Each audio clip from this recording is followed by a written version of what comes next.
Hi, I'm Kira. I'm a multidimensional director, and over the past decade, I've worked at the forefront of immersive entertainment and XR, blending storytelling and emerging technology to create experiences that challenge the boundaries of what's possible. I've worked with many leading technology brands and directed on the world's largest volumetric stage. Now it's time to open a space for brilliant minds to share their visions for the future of experiences. Through my eyes, you'll discover unique perspectives that redefine what it means to see beyond reality. Welcome to Portal to the Next Stage.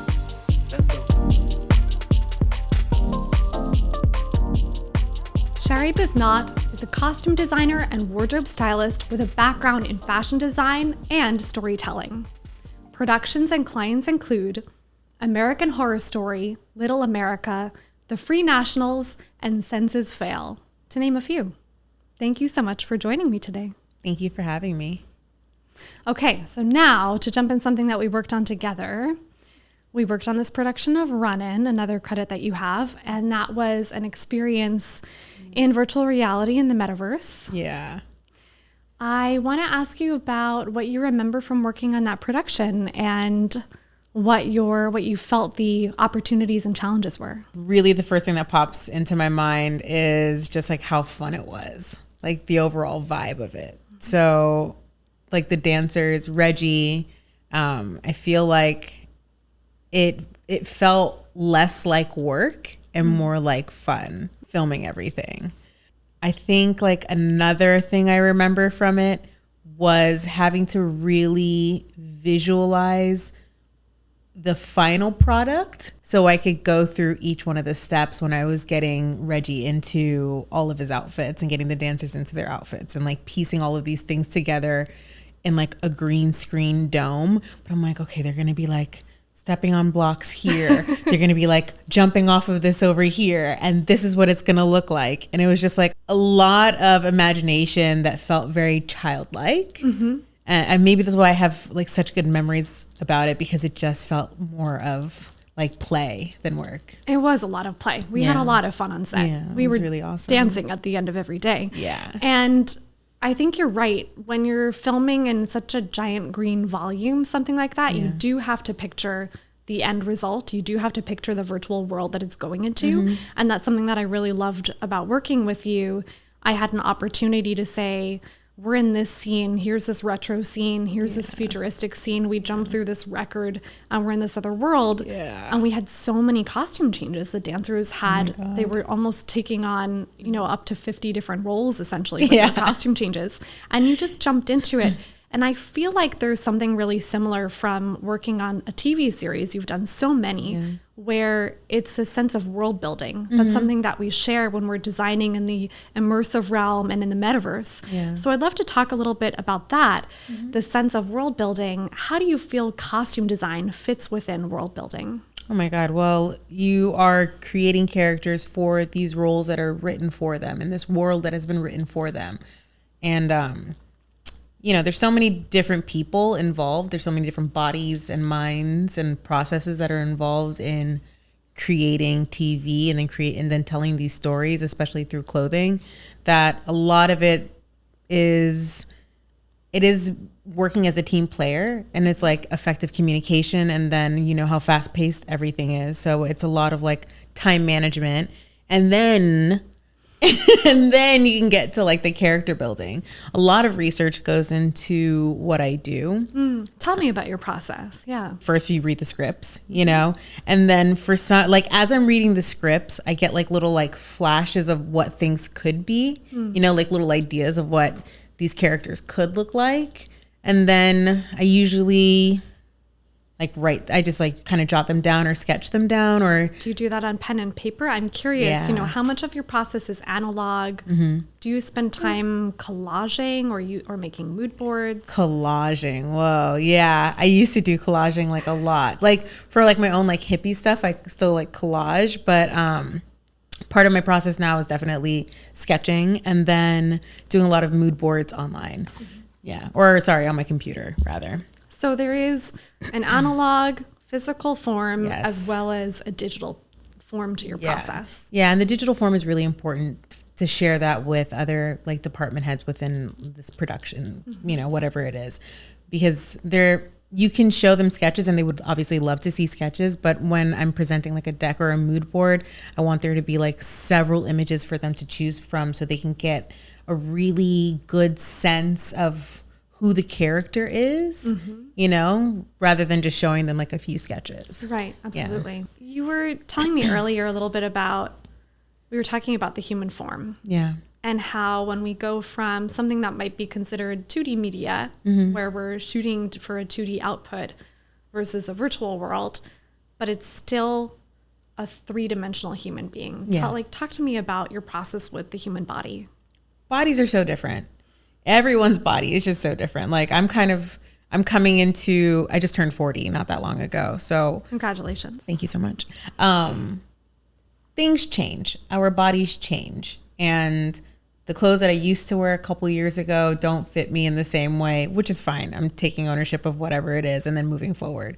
But we have to think that we have to apply that to every other single person, because no body is the same. You know what I mean? Like either you're carrying a little bit more weight in your stomach or in your hips or in your butt, but it doesn't matter, you know? So you have to figure out like what textures are going to look good on each silhouette. Like what like cut of clothing is going to look good on each silhouette. And you want to make them feel as beautiful as they possibly can. And it's trial and error, you know what I mean? But that's why we do fittings. That's why we do multiple fittings, you know, to like make sure that this person feels embodied in their skin and in their character. Because if their clothing isn't reflecting the character that they have created in their mind, then there's no way that they can get on screen and then feel the best version of themselves, you know? That's so beautiful. There's a lot of collaboration that goes into that as well. So it makes me think of as if you're creating this other dimensional layer to them. Yeah. Like there is this other essence that they're then reflecting out from their innermost development of their character work. Definitely, because they dive so deeply into themselves to figure out how to like pull that character out of them. And once that character is out, like what do they wear?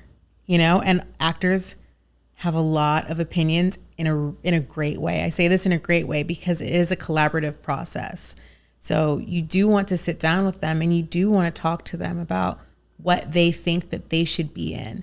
And then, you know, digesting that and then also applying that to what you feel like they should be in. It's a dance, really. We had to look at, when we were working on Runnin, a lot about textures. Yeah. You know, what was reflective, what could work in this volumetric capture system. Yeah. And then I think about when you've worked on other TV series and films, the way that texture works on camera. Yeah. Talk a little bit about working with fabrics and what that feels like for you and feels like to the actor.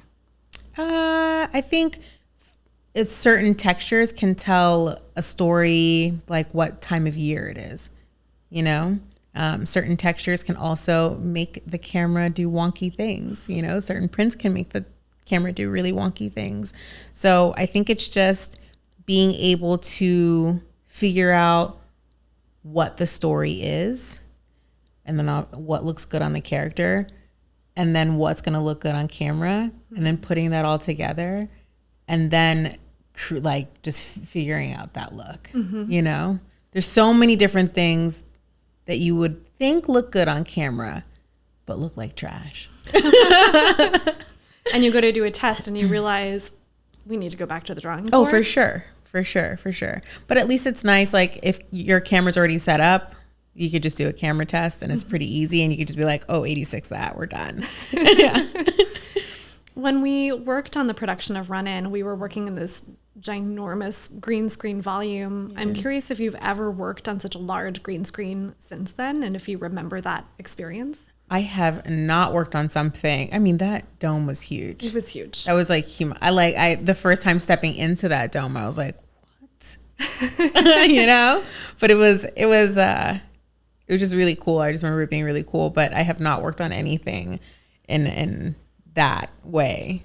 Such a large green bubble. But what I love that you were talking about was how you had to imagine the future world that all these dancers and Reggie's costumes were being performed into, you know, hold the vision of what that future world would be. Yeah. So that then as you were designing each scene, you know, how do all these colors and vibes fit together for the final vibe and feel? Yeah. And we worked through so many different types of concepts. Like I remember how you were looking for things that could actually add like fringe so that when the dancers would move and we were capturing them volumetrically, we had this like incredible flow that would happen, almost like a particle flow that followed them. Yeah, I think it was Cody too, right? Cody. Exactly. Yeah, Cody was in that like kind of red, but I love Cody. that is like a really special human.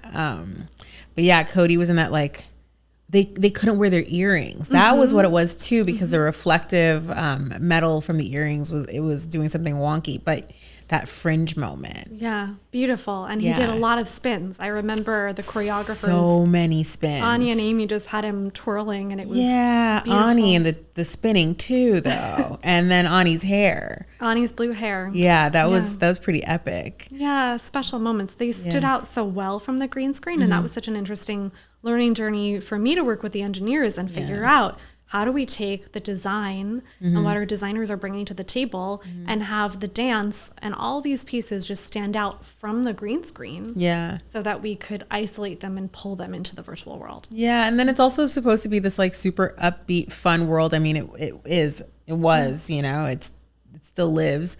But on a green screen, one of my favorite colors is green. You know, but then you're kind of limited with the type of green you can use and you're trying to really tell like a fun, joyous story. So it's not like I want to necessarily put them in like hunter green, you know, I would want like brighter color, like brighter pops of green. So there were some things that did, like I was limited in some way with color, but everything else was just like beyond my expectation. Do you remember the first time you put the VR headset on and you had a chance to transport yourself into the world? Yeah, actually it was at on the Harrell's event. Yes. And I went with one of my friends. And so I put the headset or the VR set on and I started like squealing. Like I was just like, it was just like a lot of emotions, you know, because there's some things that we work on are a little traumatic, you know, and we like don't necessarily want to watch the thing, or it's like you have a hard time watching the thing. But then this was the complete opposite of that. This was just such a special moment. And so I felt like a flood of memories and emotions coming back, just like all the love, because that's truly what it was. It was just like a ton of love from everybody. And so like I felt that coming back, like rushing back, and then to see the final product, you know, and then just VR in general, you know, so it was just like layered, but super fun. And then, yes, I was squealing. And then the woman who handed me my VR set, she was like, "Are you okay?" Aww. And she tapped my friend and I could hear her. And she was like, "Do we need to take the headset, the VR set off of your friend? Because is she freaking out? I feel like she's freaking out." And she's like, "No, she worked on this." So she's just like having like an emotional reaction to it. That's amazing. Yeah. So I was really happy. So happy they thought I was like having a stroke. You were so in it. But there's something very embodied when you go inside virtual reality. And of course, on that piece, they're also able to move and teleport around the space. So it comes with a lot of emotion quite often. Tons. It was really awesome. When you're developing a piece, let's say a historical piece or something that's another very different world, science fiction, you know, we're out of our traditional time and space. You're transporting us as an audience to another time and space. What does your process look like for creating the design in those types of spaces? Oh, like doing hours upon hours and hours of research. Like, you know, going into like the depths of the internet where you feel like you've like hit the wall and you cannot find any more research about this thing. And then just like watching a ton of content, you know? And like, I'm actually working on something historical right now. It's not sci-fi based. It's more like just Americana, like 1800s through like modern day basically.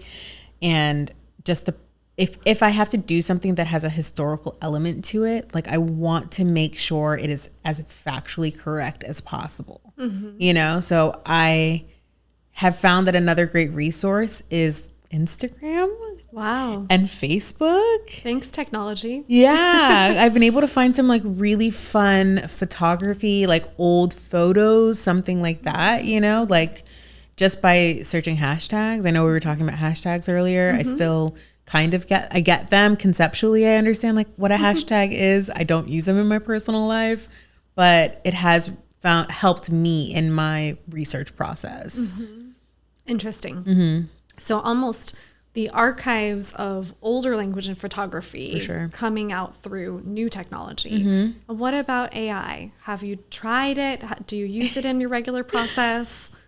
I want to like AI. There are parts of AI that I like, but I think I just have a bad taste in my mouth because we were on strike and a lot of things a lot of the language around AI is just still so vague. And I still feel like in production, we are still not super protected. Our language is not protected enough for us. And like, we're still trying to figure that out. So it does feel a little tricky to use it, but, I know I'm going to have to lean in a little bit, you know, I'm going to have to kind of become less rigid and figure out ways to use it for me that makes me feel like I'm still respecting my craft, you know? And respecting other artists. Yeah. And I'm still learning. I will admit I'm still learning how to do that, but I'm open to it. I just think that there is something really special about actually like rendering things yourself. I had to go to school to like perfect drawing, you know, to like do all of these things. And I feel like I don't want people to lose that skill. Sure. You know, and become too reliant on AI.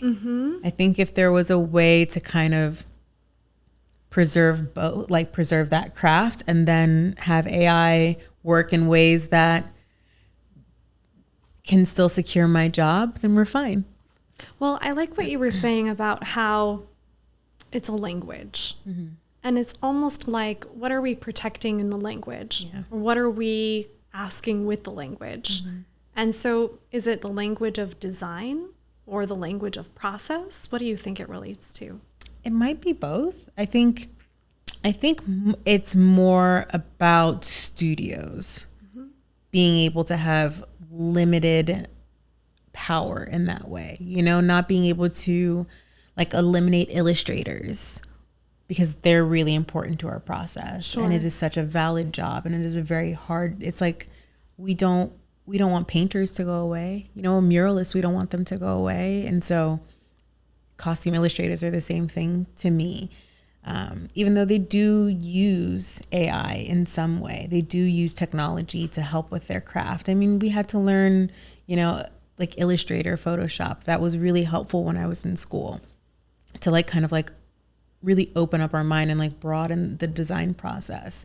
But I think really being super clear and concise with the language is more of a protection for us, above the line and below the line, but mostly below the line, and from studios.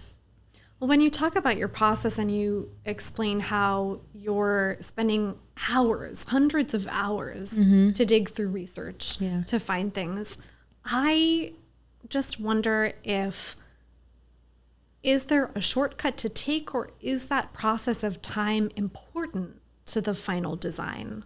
For me, it's important. It's super important. It helps me like retain all of this information. Like, and then I think I'm a little neurotic. I don't think that's a shock to anybody, like people that know me, but I'm a bit neurotic. So shortcuts to me don't make sense because I'm going to think that I have potentially missed something and then I'm going to fixate on it and I'm still going to do it anyway. I'm still just going to go back and like retrace my steps and do it anyway. So shortcuts are like not a thing for me. I find in our process that when we're building a virtual world or we're trying to get to the heart of what an experience should be, it takes time. Yeah. There are ways we can use technology to help us and support us, but I haven't found that I could just turn my process over to a machine. There's still steps that I have to take literally. For me, part of my process is just going on a walk. I still need to literally process things. There is a mental and emotional process that happens in order to get from point A to point B, in order for me to figure out what the story is that we're trying to tell, what the heart of the creative is, and what that final world output will look like and feel like. I just can't just turn it over to a machine. It takes me working through something. Yeah. And part of my process is analog. So I love that you still sketch. Definitely. And also, like, sometimes I don't even know what my entire process looks like. So if I don't go down the rabbit hole, like I don't, you know, like I have a loose idea. There's like bullet points, you know, that I know that I need to check off. But other than that, there's just so much room to like find things and find inspiration that, like, I don't know. Shortcuts make no sense to me. It's about discovery. Definitely. Super exciting, right? It's like a treasure hunt. Yeah. When you find something that you didn't even know was part of the search. It's like thrifting. Exactly. Yeah. You're right. It's like thrifting in a shop. Yep. Yeah. You have to go through the pile to get there. Yeah. Yeah. There's, I don't know. I definitely like the journey. It's a journey. Yeah. Yeah. I think sometimes people see the final output of something and they don't know what it took to get there. Yeah. Yeah. Like, I think last week my team had to like present a deck. And I think collectively we spent upwards of like 200 hours on this deck. I woke up Friday morning with a migraine because I had been staring at this computer for so long, so many days, and just so long that, like, you know, it just hurts. But then the deck came out beautifully. We like got just an amazing response from it. And it's like, okay, that was all worth it. But had we not done the dive, right, we would have never found her. And especially since a lot of what we were looking for predated photography. So we were trying to find like paintings, like just like actual like descriptions of what these people could be wearing. It's so vague. I'm sorry because I can't say it. It's okay. But like under NDA. Yeah. Unfortunately. But yeah, you know, it's just, I don't know. It's maybe the nerd part of me that's just like really into it. I think there is a research part of our work that you can't shortchange. No. And you have to go on the search to get there. And it's worth it in the end, right? Yeah. Like, it's painful sometimes to get there. But then when you step back and you look at that final deck or that final script or the final designs, you go, I know what it took to get here. Yeah. And it was worth the journey. Yeah. And there's like so many times when I've just like wanted to cry or like have cried for sure because it's just overwhelming. You're just like, it's a culmination of so many things, you know, like I also cry a lot, clearly. So, well, it's emotional, right? When you're making art and you're creating something that hasn't been created before. Yeah, definitely. There's a risk in it. I actually think risk is a really big component to working in these industries of creation. It's huge in immersive and the metaverse because everything is so new. So we have to take risks. Yeah. But I'm curious, what is one of the biggest risks you've taken? And did it pay off? Let me think. I think most of my job is pretty risky because I'm like trying to, I don't know, I'm kind of exposing myself creatively. So for me, it didn't start off very easily for me. I knew that I was interested in costume design and also fashion design, but there was definitely an emotional and like mental block, like putting myself out there, showing people my designs because I was worried about the feedback. So now being able to like step into that power where I'm showing you my creations, you know, that to me is like the riskiest thing that I could do because I'm opening myself up for negative feedback.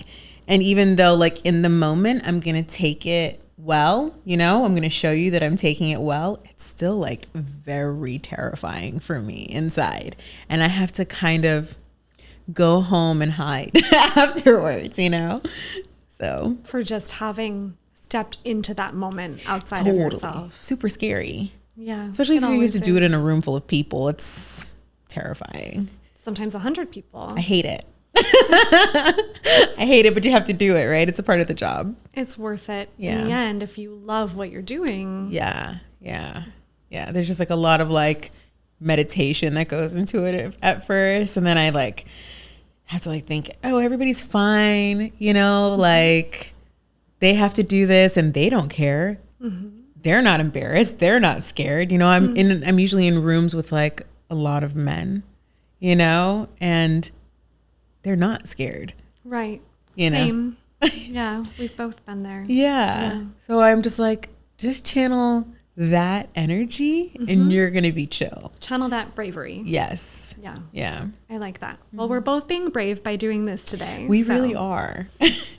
So thank you for being here with me so I can find my own bravery and voice here today. Yeah.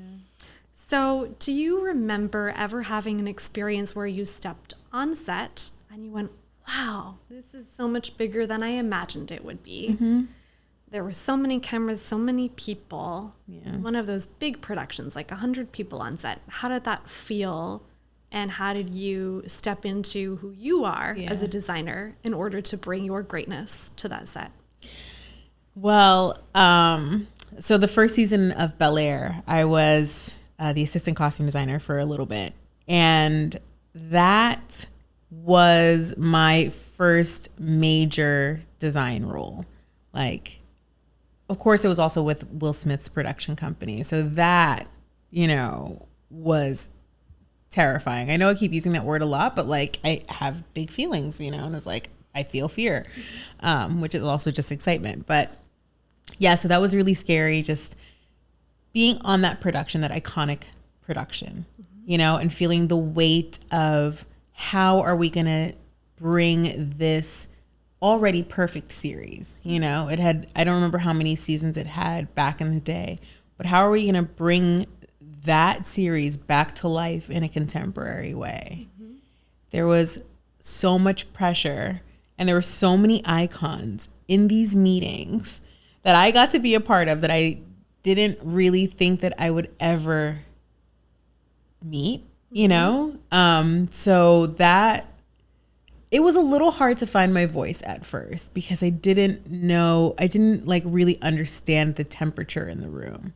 I didn't understand like if it was okay to actually speak, you know? I kind of just like, I'm silent until I can feel the vibes, you know, until I can feel safe enough to like, I don't know, engage with people. So it was a lot of that at first. And mind you, everybody was really nice. I'm just like a scaredy cat. But yeah, that was like my first big major production with a major network. It was with NBC Universal and then Westbrook. So terrifying. Yeah. Yeah. And what did you have any tools at the time to help you step into your power in that moment and be the designer that you are? Or did you learn them later? I still think when you reflect on past jobs, you're still like learning from them. And then definitely in the moment, there were people that I had that were, you know, my sounding board. Like I had another friend who had been in the position that I had been in. So I would contact them and just kind of either ask them for like guidance, because I think it's really important to like reach out to people who, admitting that sometimes people have more experience than you and then gaining that knowledge from them. Like I'm not big enough to say, I don't have a big enough ego to say that I know everything, because I don't.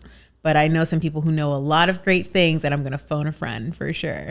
So I had a few friends that really held it down for me and then like kept me grounded. And when I felt like I was spiraling, they would just like bring me down to earth. And then a lot of my colleagues too were really amazing. And then they, you know, they would kind of affirm me like as I was going along with like my process, like this looks great, that like you're doing great kind of thing.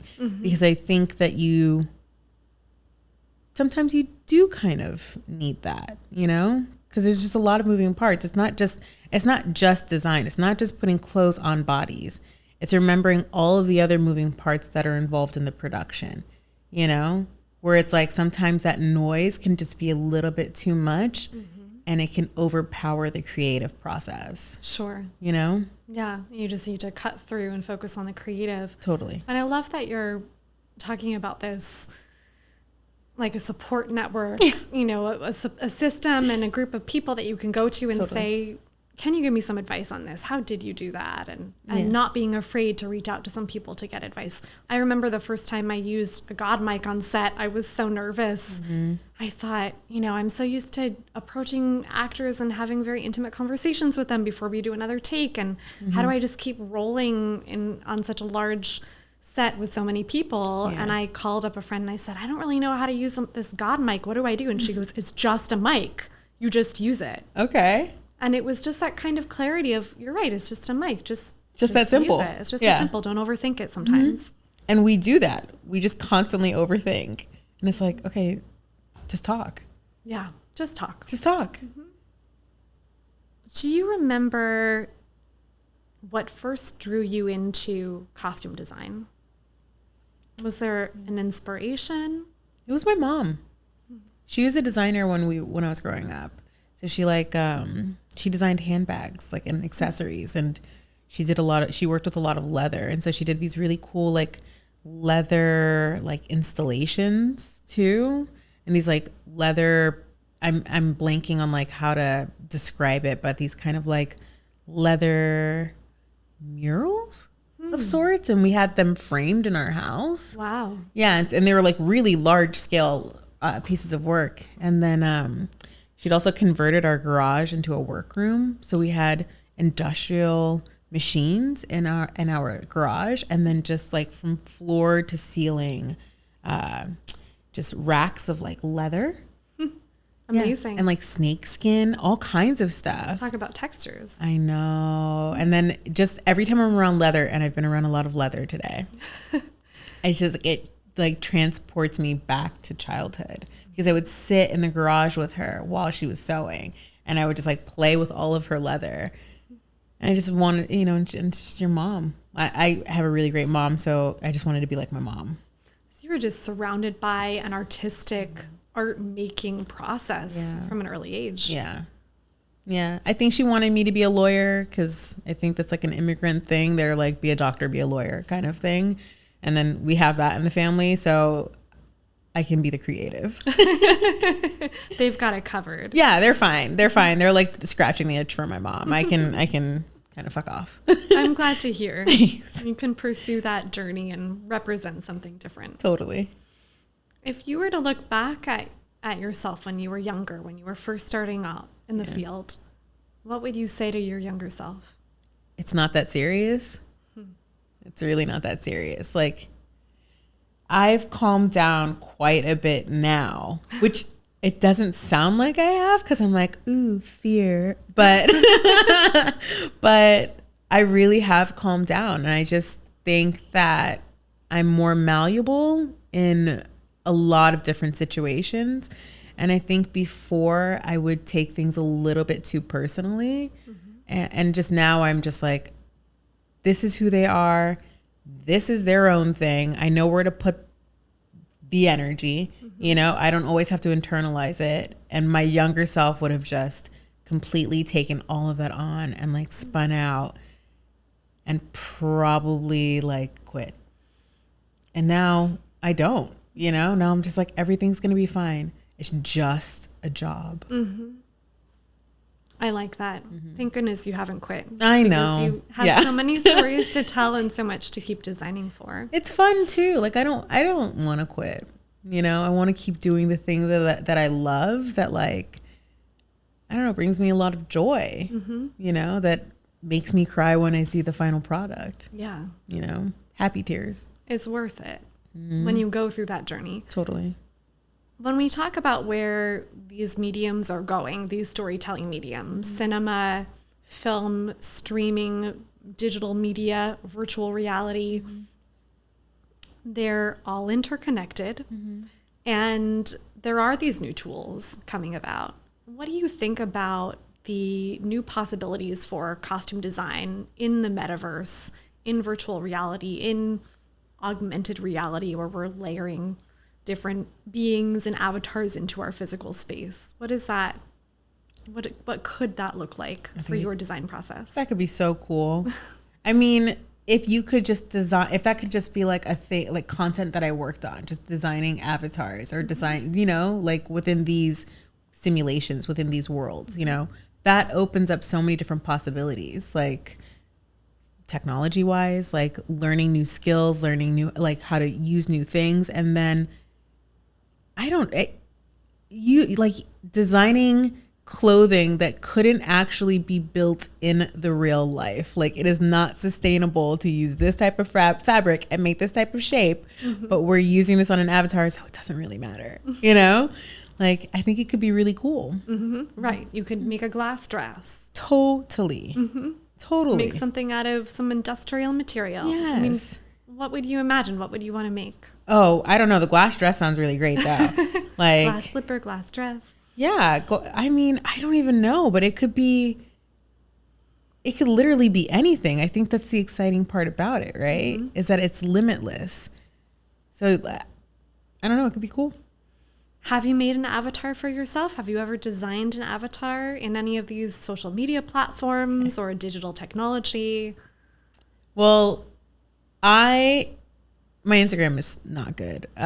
Anybody who looks at it. So it's kind of funny, but so I don't really participate a lot in the whole like avatar process, but I have done it once. Actually, no, a couple of times, but just like in one go. It was when you could upload photos of yourself and then make and like put them into music videos or movies. And so I did it to a couple of Rihanna songs. And then I did it on, I don't remember. It was a guy. I remember it being like a really like muscular guy. It had my face, like the shape of my face, but for some reason my nose looked giant. I don't know why, but it was just the funniest thing that I've ever seen. It's interesting. You're taking like a version of yourself and a version of someone else and sort of merging it into this new human digital creation. Yeah. And it makes a new body, essentially. Yeah, definitely. And it's a Rihanna video that I have seen, you know, multiple times. And then it's just my face.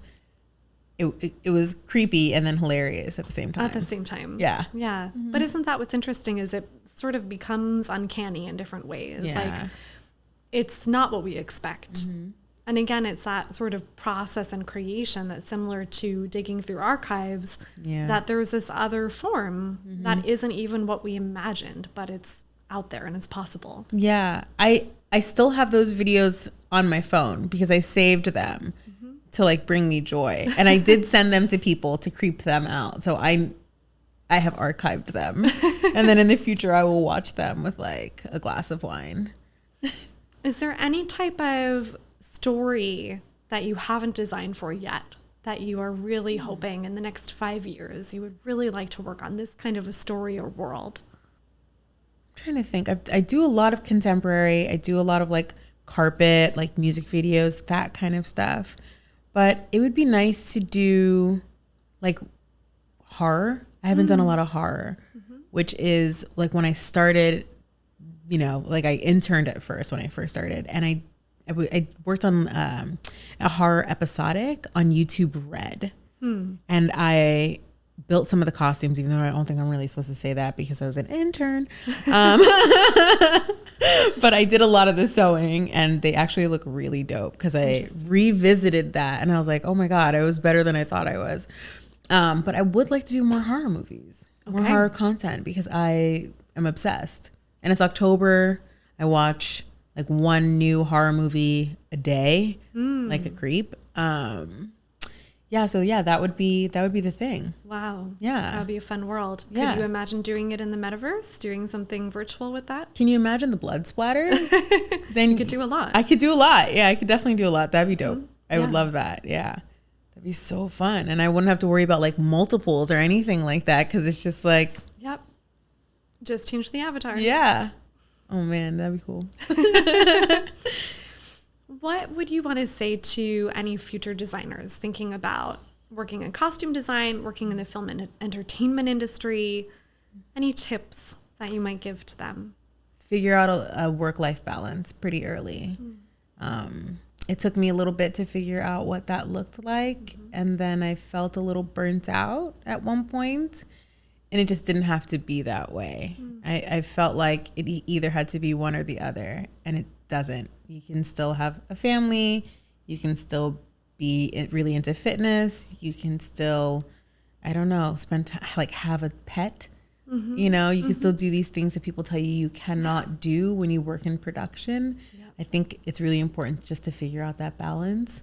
And then another thing is figure out a way to stay healthy, super, super healthy. Take care of the body, take care of the mind. Yeah. Especially when production days can be very long. Extremely. Extremely. Like self-care is like the most important thing that I can promote if you want to get into this. And then also just keep pushing, because you're going to hear a lot of no's, and you're going to not always feel the best about being on this path. But if this is something that you really want to do, try to figure out how you got there. And do you still have that same passion? And if you do, and maybe you're just feeling a little bit jaded, it'll come back. You'll get back on track. So just stick with it. There. It is. It's just, it's hiding behind some stuff, underneath some stuff, but it's still there. Just take a beat, take a breath, and then just stick with it. Because not everybody's going to be the nicest. Well, that's for sure. Okay, so 2 thoughts on that. On the self-care side, is there anything you've put into place that you practice yourself when you're on set? How do you cope with a long day?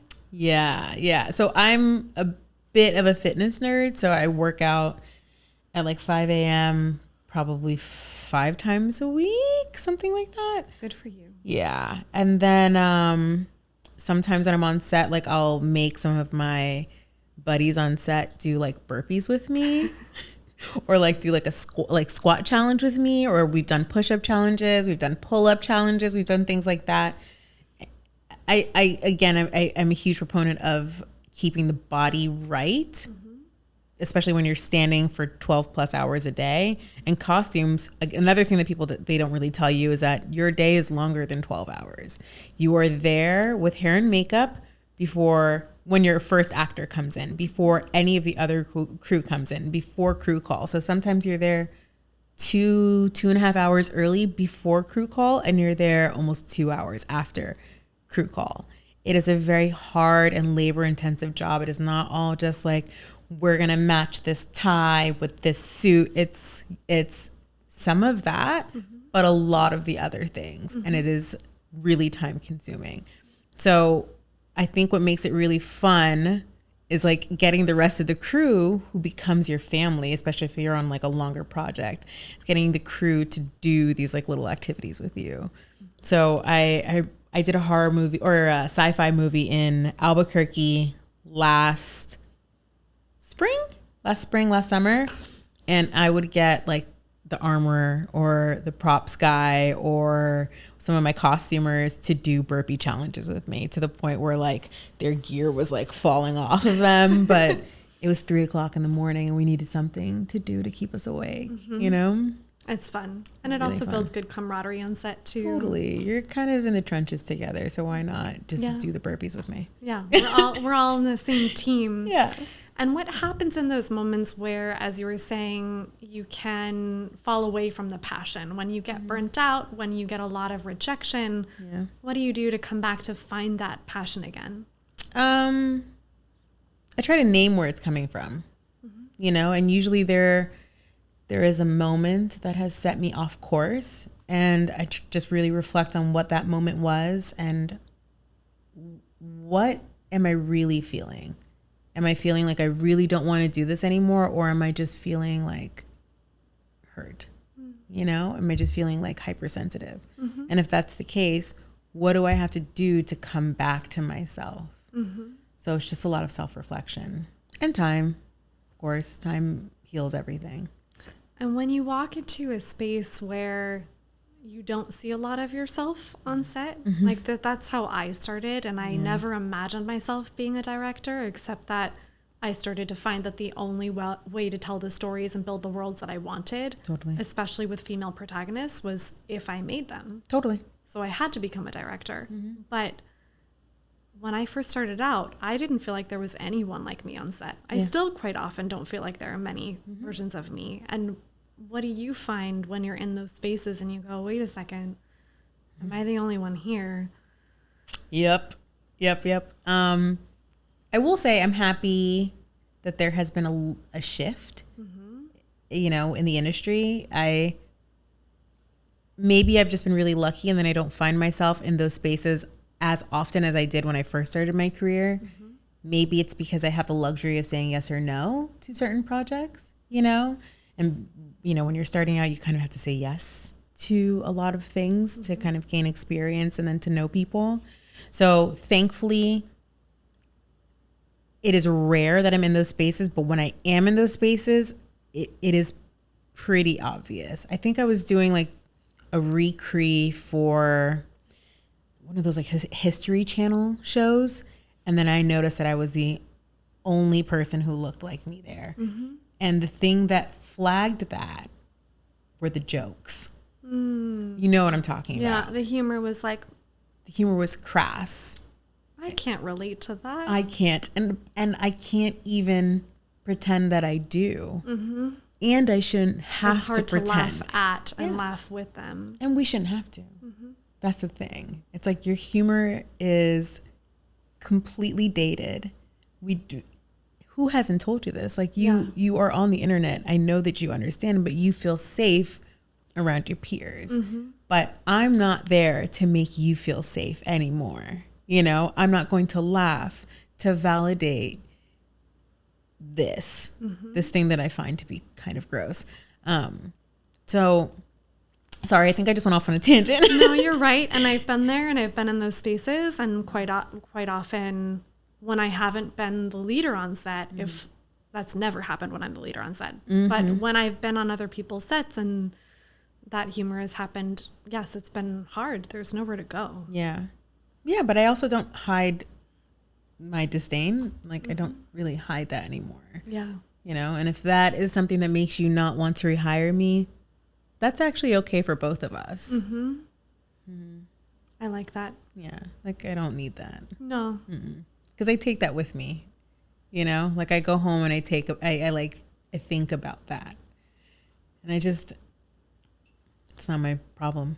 So coming out of that, what do you hope more sets can look like and feel like? What do you want to build in your departments?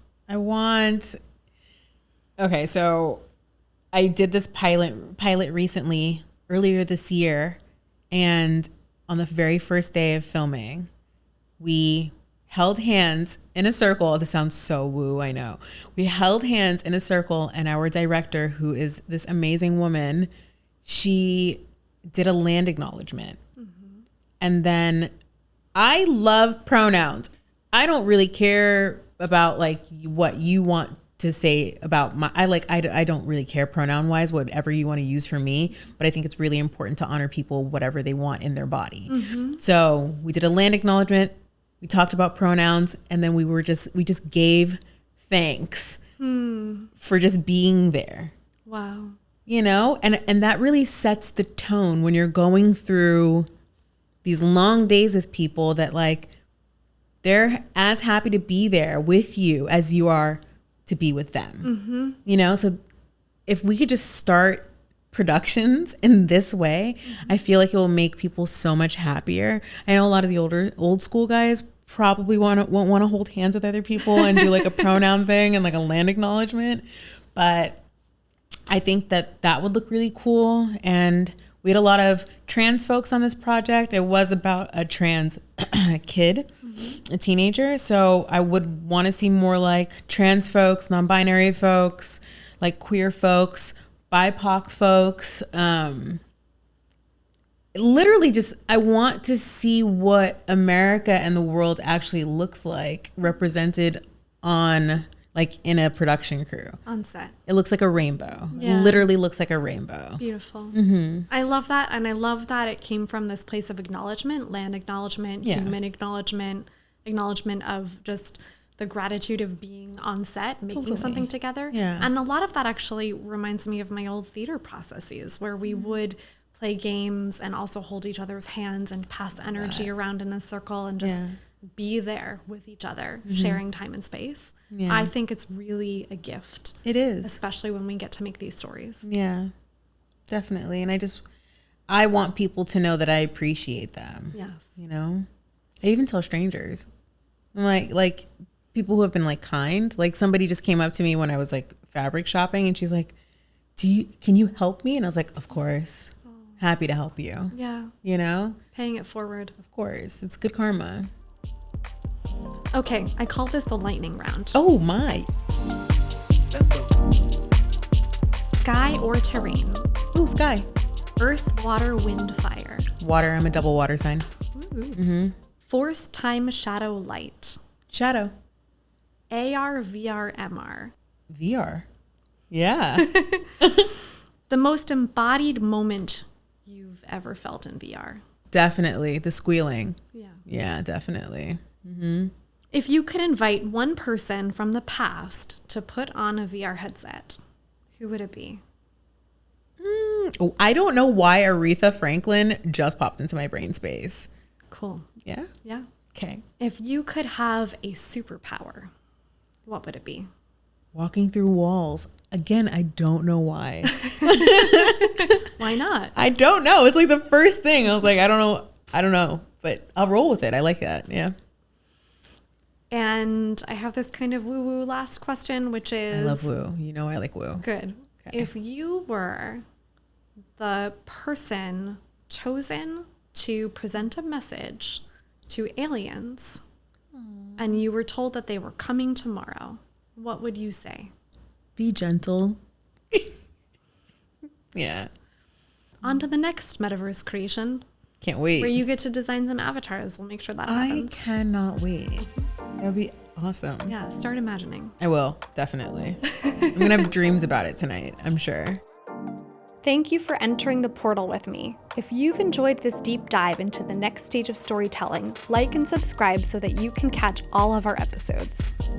If you're ready for more, jump through the portal into the next episode. If you've got a vision for your own immersive production, partner with Double I Studios and bring the future of storytelling to life today.